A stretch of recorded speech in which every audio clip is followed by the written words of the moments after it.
Well, hello everybody. Welcome back to the Bison Workshop. I'm Bob. And we're just going to do a little kind of a hangout video, guys. And kind of show you some of the things that I've had to get and some things I wanted to get that, and you can see one of them right here. And maybe discuss a few problems I've come across, and to, instead of me searching back through months worth of emails looking for the guy who said he wanted this made, I finally was able to get out there and get this extra long cocking knob for the Challenger. Well, anything with a 6mm 1.0 thread. Just an extended extra long cocking knob that's knurled. And I'll just let you know, it's here, I've got it up, and I've got one left. I wanted to show the toolbox that I got. I went to Harbor Freight, and believe me, I did not want to do this. But it's been a long time coming. I've been wanting to get a nice toolbox, and I found that I needed one in here, and I didn't want to put an old dingy one in here. I wanted to make it new, and it's actually it's a pretty nice box. It's better than my Craftsman I bought 20 years ago. Well, I think 20 years ago, 1990. That would put us at, you figure it out. That's when I bought that Craftsman box that's out in my shop, the red one. I've had it for a long time. That was my very first brand new box. This is my second one. And I wanted to go over some of the stuff about this box and what I liked about it, and pretty much like everything about it. I really only needed a place to work on my barrel bands and file them and sand them and thread them and stuff like that. So I've got everything right here where I need it. I got my trash can there I can put right here. I got this mounted so that I can bring it down here. I can sit here and do the filing on my parts. And yes, I 3D printed the stand that this is in, because the original one broke. We had to Bisonize it. And also to show that the toolbox is going to get its first 2 stickers. Bullfrog and AEA.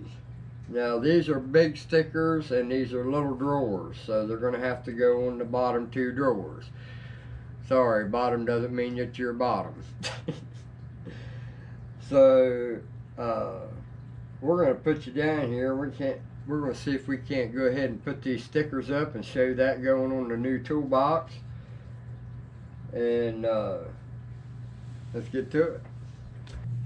Alright guys, so since these are the big ones, we're going to go ahead and probably put them in the center and hope to God I get them straight, because there ain't nothing worse than a freaking crooked sticker. Nothing. Well,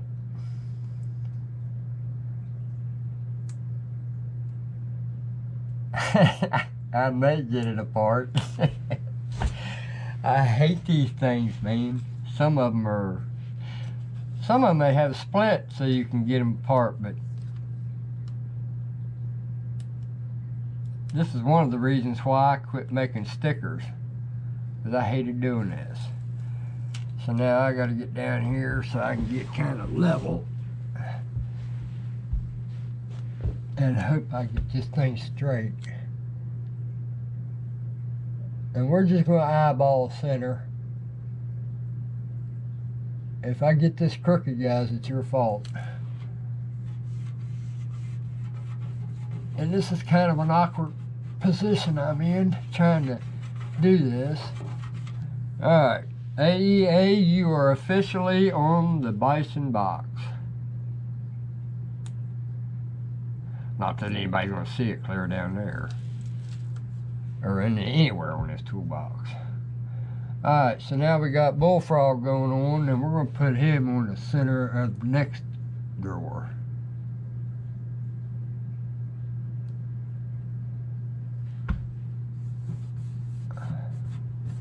And I'll bet you if you measured that,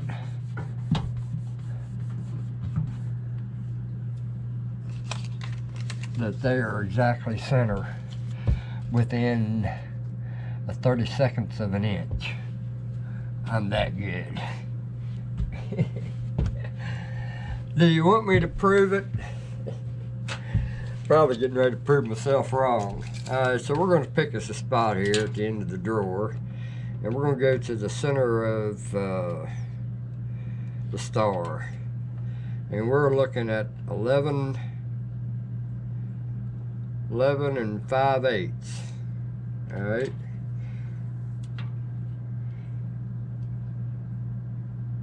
I'm at 11. Told you. I'm not kidding you guys. I'm going to put you guys up here close. I want you guys to see this firsthand. I'm that good, man. Alright. Hope you guys can see that. Alright. We're looking at to the center of the star,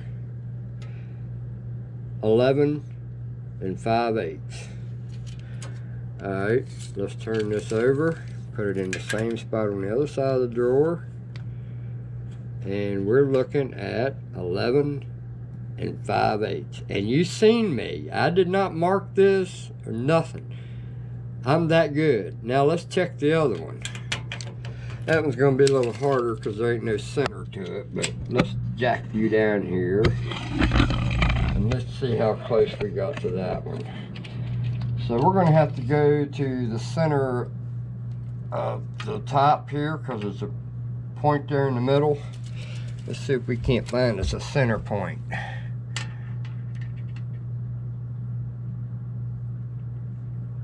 Let's see, it's 3 inches, so 1.5 inches would put us right at his eyeball.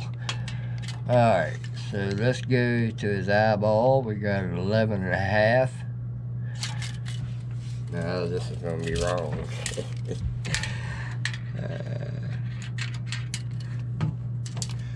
I can't get my tape in the other side.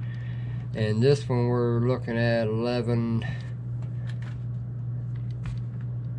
and 3/4 to the very center of the eye. 11 and 3/4. Let's double check this side. I'm blind as a bat too. 11 and just a hair over 11.5. I now got a little bit to the left.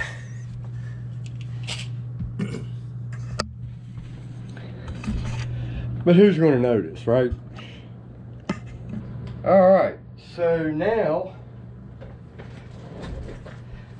that 2 people are officially on the Bison box, I have to use the top drawer. Well, really can't use any of these 3 first drawers. Might get a small sticker, a long one in there in the these 2 drawers. But really, there ain't a whole lot of places to put stickers, and I really don't want to put them on the side, simply because if you put them on the side, and let's say I move, and the next location has to be up against a wall, well, then they're going to be hidden. So, this is going to be my new sticker plate. Send me your stickers, channels. We found a problem today on my Challenger Big 9 50 cal, which is right here sitting in the vise with the bolt open. And it locked up. That's why it's still open. I can't get it closed. So I'm gonna have to degas this thing.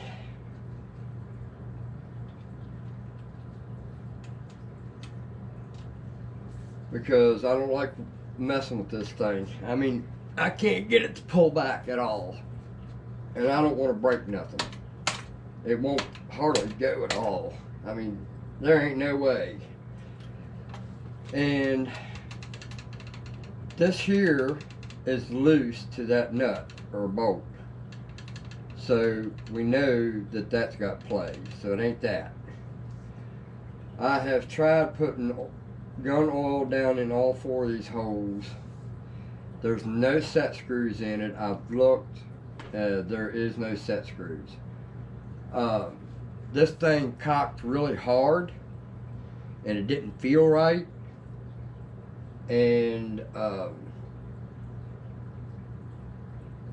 was able to get 5 shots in it, but when I was to put the bolt forward, I actually had to tap it on to close it. I mean, from the beginning all the way to the end, not just when the pellet hits, it was the whole way. So the pellet had nothing to do with it. So, or the slug. And so then it got really stiff. So I thought, okay, let's just eliminate the clip and let's hand feed it. So we did that, and it made no difference with the bolt. It stayed stiff. When I did put the oil in, it did loosen up somewhat, but I think it was a mirage. I think that was Murphy telling me that he was getting ready to get me. So I can't get this open or closed. So the gun's going to have to come apart. The problem is I'm not sure how that happens on this one, this particular gun. The key is probably underneath the stock because there's no screws up here whatsoever. Yeah, there ain't nothing up here. And I don't see anything coming out this backside. So, because this here goes in and there's no bolt up here that goes down to hold that to hinge. So that tells me that the screw's from underneath. So I would imagine you probably have to take the stock off and all the screws that takes this apart is going to be underneath here. This is right here where the tank separates, so I'm hoping that just unscrews. But the fact is, I've got Ben Tack's going to call me tomorrow at 4 o'clock and do a video chat and see if we can't figure this out. I really don't want to send it back. I can't hardly afford that shipping, man. That shipping's going to kill me. Oh. Wow, that's a heavy, long gun. But today was the first time I actually had a chance to get in here and test it and shoot it for the first time.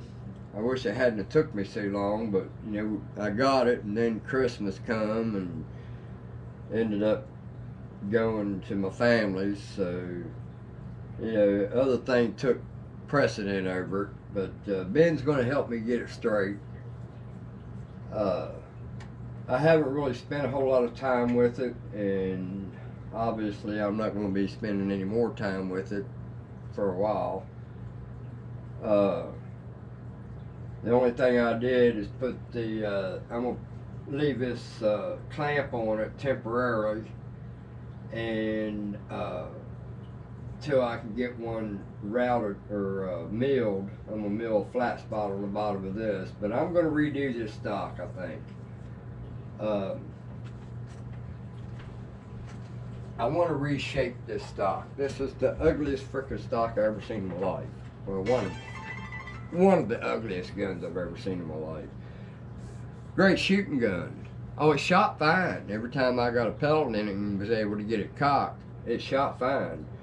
It has some kick to it.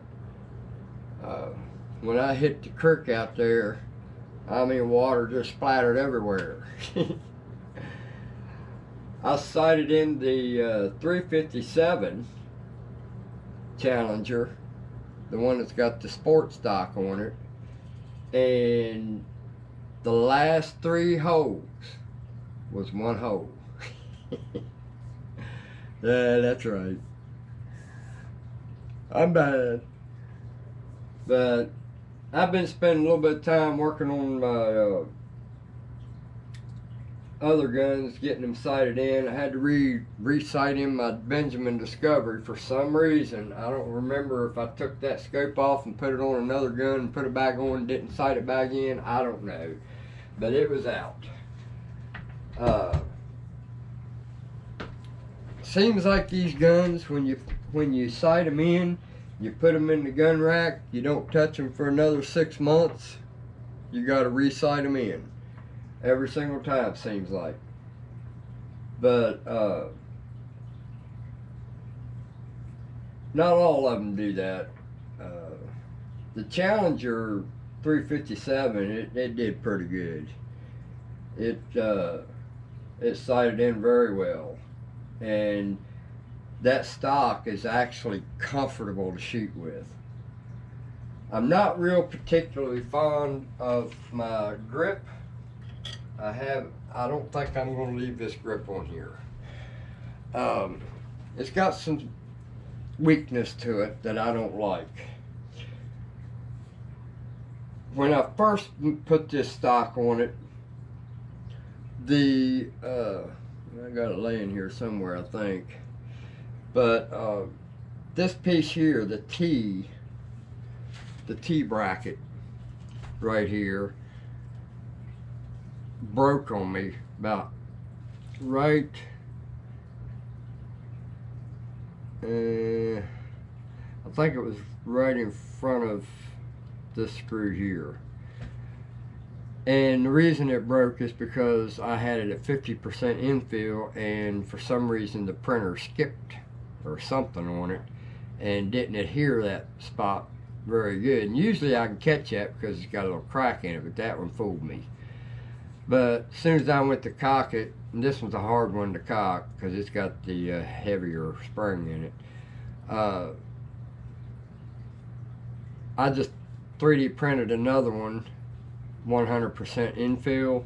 Now it's solid. So now we've got a weakness right here. See that right there? I don't like that.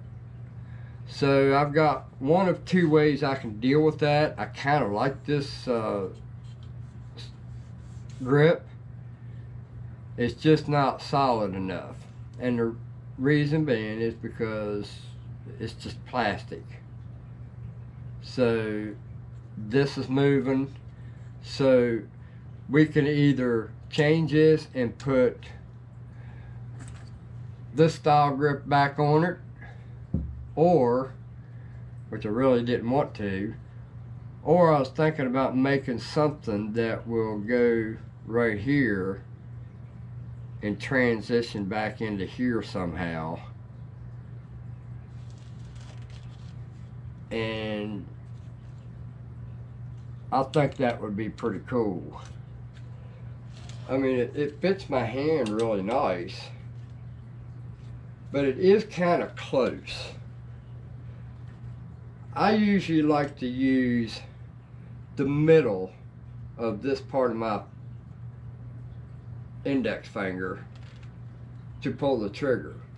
Well, that puts my finger out here way too far, and it makes me have to strain right here in the wrist or the knuckle. So I actually need this trigger to be forward a little bit further, And the 30 plus or the 30 cal Challenger that has this style is perfect. It lands, that trigger lands right there instantly.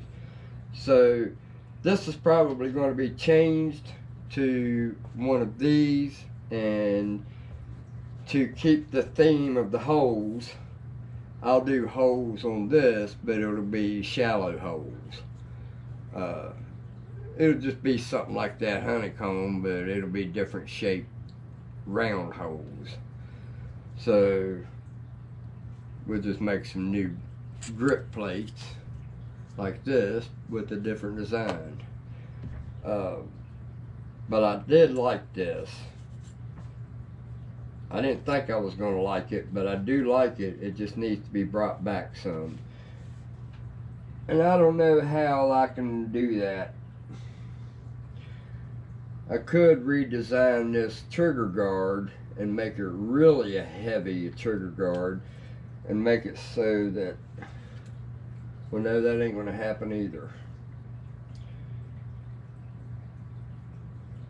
Well, we could extend it a little further and bring it back some, which means I still have to redesign the trigger guard. It's possible I can make the trigger guard come down further and then have the trigger guard as wide as the grip is, and then taper down, or not taper down, but step down to the size that holds this style grip. But it's just, you know, this is in trial mode right now. That's why I'm not selling it. And I may not be selling stocks anyway.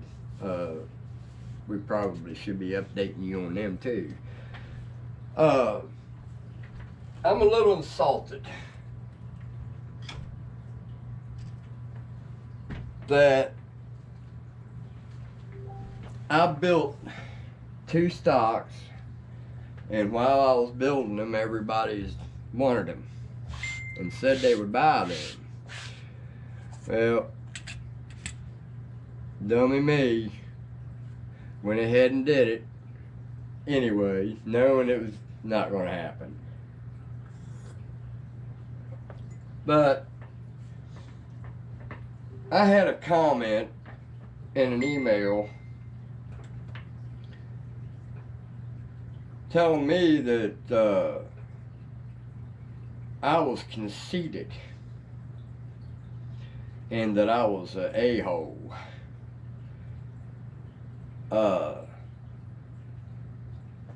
Over a barrel band or a barrel support for the 30 plus. The guy wanted me to do it in red.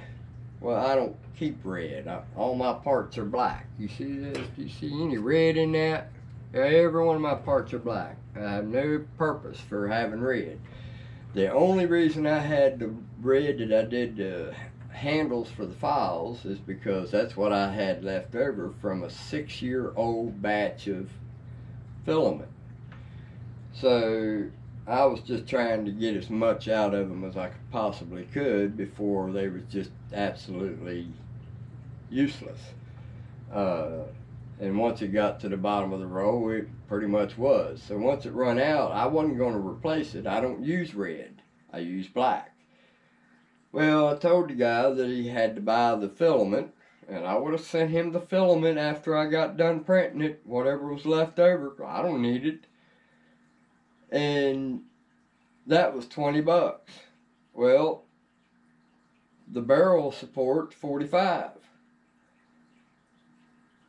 And then there's my time of having to aggravate and deal with, and it doesn't happen every single time, but it happens often enough that I need to charge an extra charge for making a special order that I can't sell to anybody else if he backs out.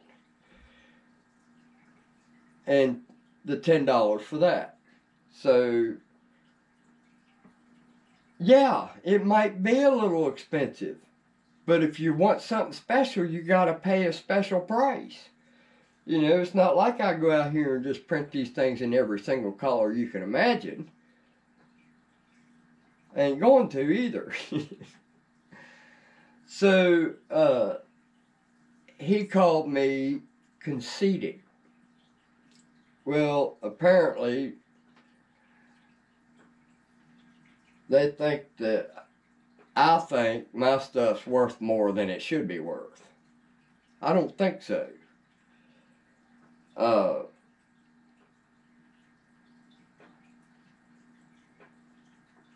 I got a lot of time in them stocks.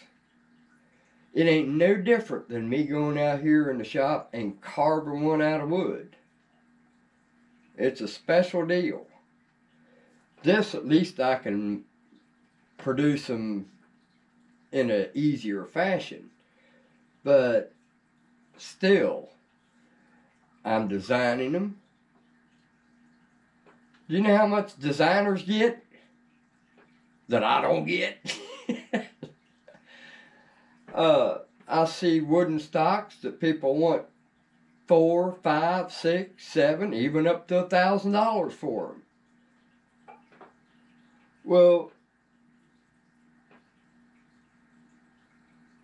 why ain't mine worth anything like that? I wouldn't dare ask that much for them. I didn't see where 350 was bad for this right here. So basically, in a nutshell, I have made 2 of these, and I've got a bunch more of them right here in this drawer. And I gave up on them. Plain and simple. I gave up on them. If my stocks ain't worth no more than $150 or $100, it ain't worth me getting out of bed for. So, these will probably be the last 2 stocks that I sell, if I ever do sell them. I'm actually amazed that one of them hasn't sold. So, yeah, I've already got them boxed up in the box, ready to go whenever somebody buys it. But I've got 2 of this style right here, the tactical, and they're just not selling. So instead of me this is a lot of filament right here. All this is filament, all this is filament, all this is filament. You know, the Picatinny rails, all of it. That's a lot of filament. Probably about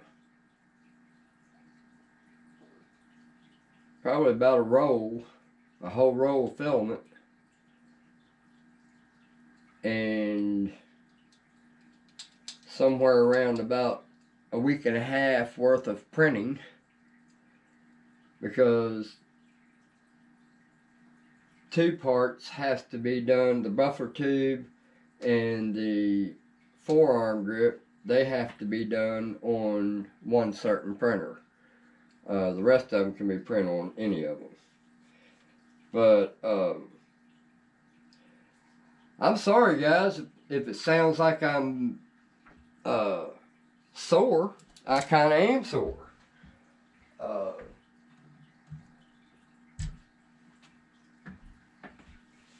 It makes me feel like an insult when I put so much time and effort in something, and it's not like it's something that got dents and scratches, and it's pretty detailed. So I think it's worth $350, but apparently everybody else don't. So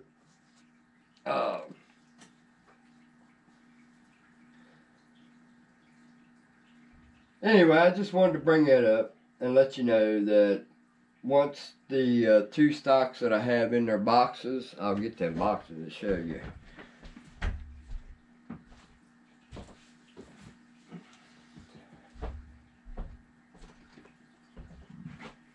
I got 2 of them right here. all ready to be going. Got your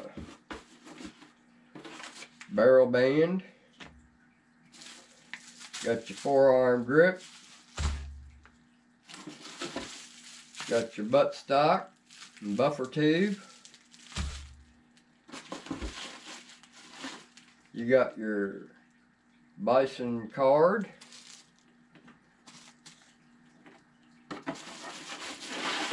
And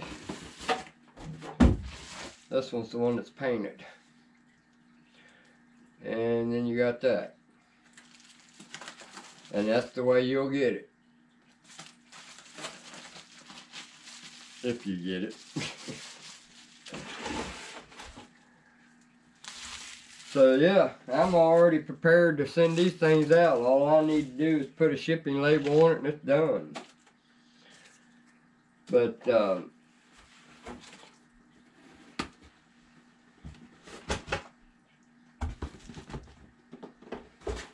apparently my stuff ain't worth nothing.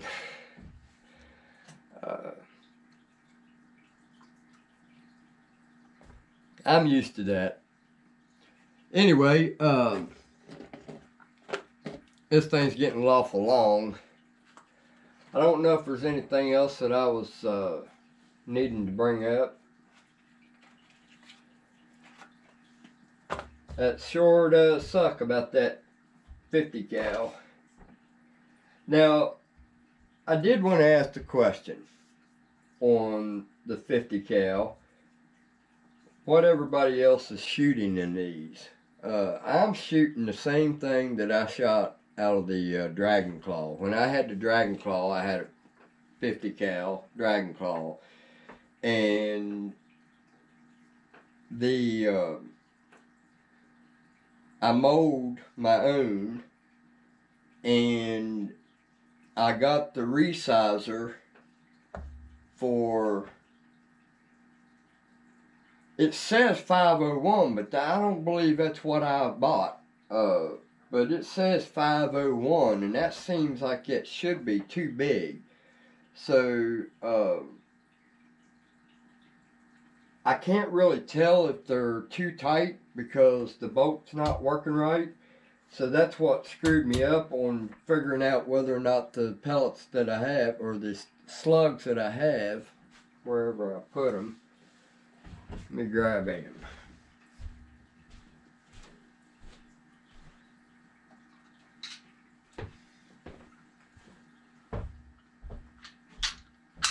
And these are the slugs that I'm shooting.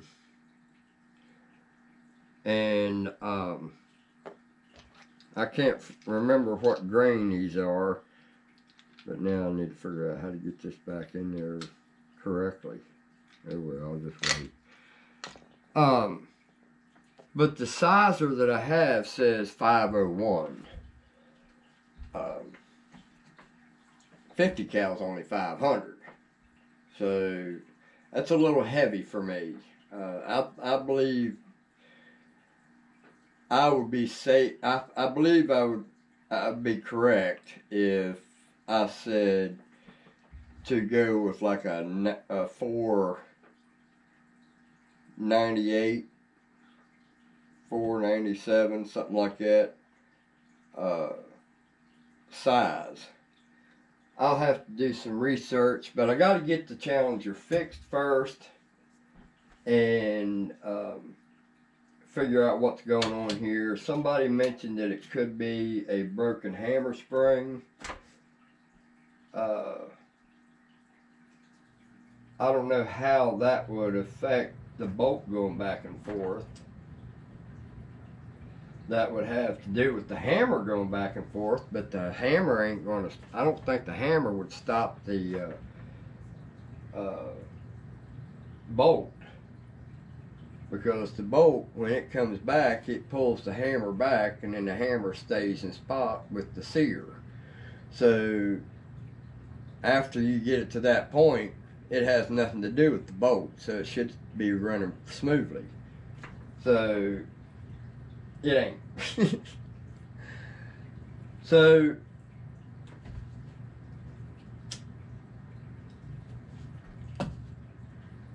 Hope you guys like the new box. Matter of fact, I'll show you some of the stuff that I got for it. Alright, so here's where we're going to put our pellets, I think.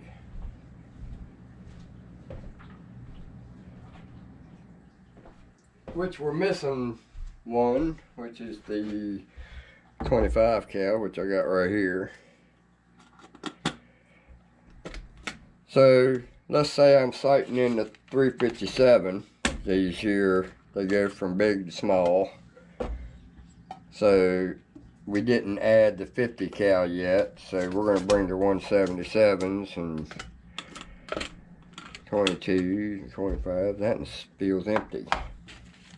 We're going to have to find another place for them batteries. I can tell you that right now. Put them back there in the back, or out of the way. Alright, so we got our 50 cal, 357, 30. And then when one of them runs low or out, I'll just go get another one, replace it, and I've got all my calibers right here. I thought that I had bought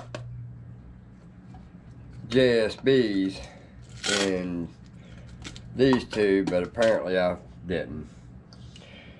Alright, so we got our thread gauge, which I need one more of those, which is the standard. I think this one's the metric.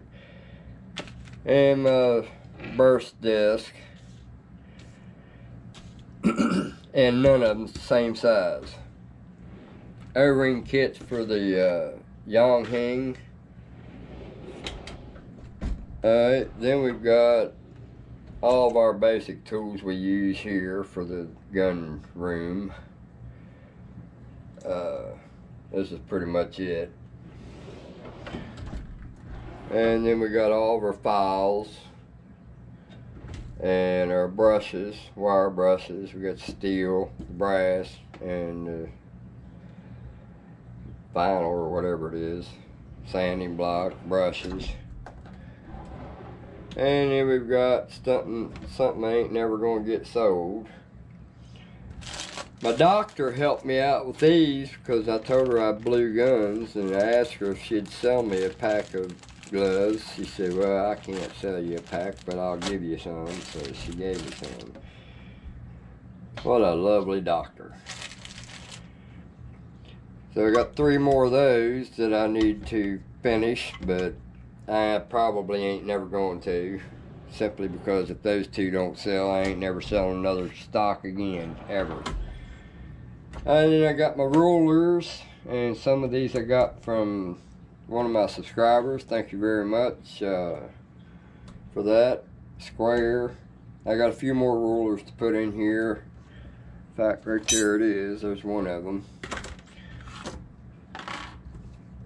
Just a matter of finding what's going to work with what. And these here make fine little trays. And you know what these come out of? Frozen dinners. You know, the bachelor dinners. Then my drills and my number punches. I'm getting ready to drop ashes in it from a healthy cigarette I'm smoking. Then we got that. Letter stamps. Letter number stamps. Alright, what else we got? An empty drawer. I haven't decided what to put in it yet. And everything that I use when I do my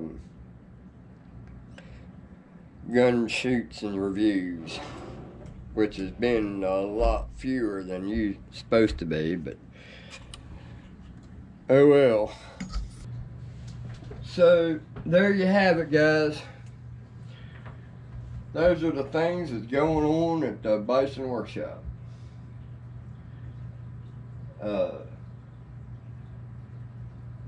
Don't forget to like, share, comment, subscribe. You guys have a good one. Later.